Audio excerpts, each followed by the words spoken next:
Hello viewers, Instagram unsend message option not working. Actually, this problem is not happening only to you.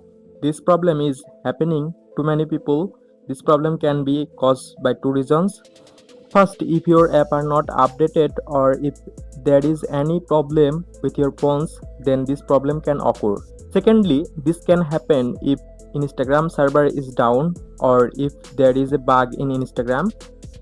If this due to a problem in Instagram, then you have to wait and it will be fixed automatically after a while. If this problem due to an Instagram update or a problem with your phones, you can resolve the issue by following the next step.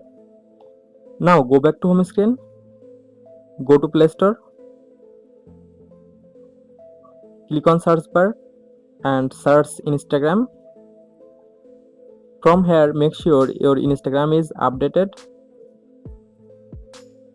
Now go back to home screen, long press on Instagram app.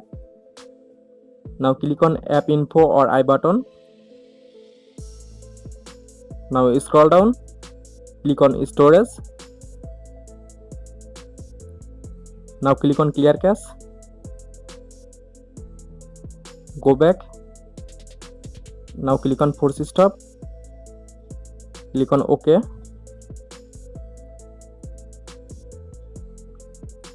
Now go back to home screen. Restart your phone. After all these steps, I hope your problem solved successfully. So thanks for watching. Don't forget to like, comment and subscribe.